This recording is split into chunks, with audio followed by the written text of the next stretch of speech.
దేశంలోని మొత్తం 17,130 పోలీస్ స్టేషన్లను సీసీటీఎన్ఎస్ ద్వారా అనుసంధానం చేశారు. అర్థమైందా? సో భారతదేశంలో ఉన్నటువంటి పోలీస్ స్టేషన్స్ దాదాపు 17,130 పోలీస్ స్టేషన్లను సీసీటీఎన్ఎస్ అంటే లైక్ మనం చూసుకున్నట్లయితే crime and criminal tracking network and సిస్టమ్స్కి అనుసంధానం చేశారు. దీని వలన కలిగేటువంటి బెనిఫిట్స్ ఏంటి? ఈ పోలీస్ స్టేషన్లను crime and criminal tracking network and సిస్టమ్స్కి అనుసంధానం చేయడం వల్ల కలిగేటువంటి బెనిఫిట్స్ ఏంటి అంటే ఈజీగా ఎఫ్ఐఆర్లను ఫైల్ చేయవచ్చు. సో ఫస్ట్ ఇన్ఫర్మేషన్ రిపోర్ట్లను ఈజీగా ఫైల్ చేయవచ్చు, ఎక్కడైనా కూడా ఫైల్ చేయవచ్చు.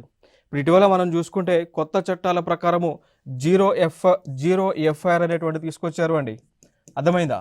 సో భారతీయ న్యాయ సంహిత, అర్థమైందా? సో ఈ చట్టాలను అనుసరించి జీరో ఎఫ్ఐఆర్ అనేటువంటి తీసుకొచ్చారు.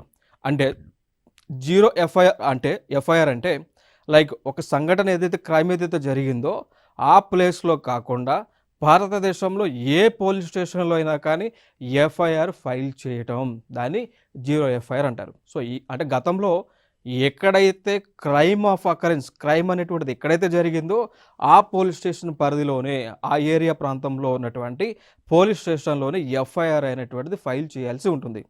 అర్థమైందా? సో కొత్త చట్టాల ద్వారా ఏంటి అంటే ఆ క్రైమ్ అనేటువంటిది భారతదేశంలో ఎక్కడ జరిగినా కానీ, భారతదేశంలో ఏ పోలీస్ స్టేషన్లో అయినా కానీ దానికి సంబంధించిన ఎఫ్ఐఆర్ని ఫైల్ చేయవచ్చు. అర్థమైందా?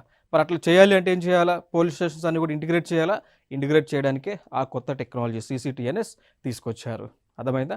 అందుకోసం పోలీస్ స్టేషన్లను ఇంటిగ్రేట్ చేస్తూ ఉన్నారు. సో దాంతోపాటు ఛార్జ్ షీట్లు అన్ని పోలీస్ స్టేషన్స్కు యాక్సెస్ ఉంటుంది, ఇన్వెస్టిగేషన్ రిపోర్ట్లు యాక్సెస్ అనేటువంటిది ఉంటుంది. సో దాంతోపాటు భారతదేశంలో ఉన్నటువంటి క్రిమినల్స్ ఎవరైతే ఉన్నారో, ఎవరిపైన ఎఫ్ఐఆర్లు ఫైల్ అయి ఉన్నాయో వారి యొక్క సమాచారం అంతా కూడా పోలీస్ డిపార్ట్మెంట్ దగ్గర ఉంటుంది కాబట్టి సో వెంటనే ఎట్లాంటి దొంగలు ఎవరైనా ఉంటే ఈజీగా పట్టుకోవచ్చు.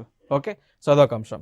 సో ఇవన్నీ కూడా నేషనల్ ఈ గవర్నెన్స్ ప్లాన్ కింద భారత ప్రభుత్వం చేస్తూ ఉంది అండి.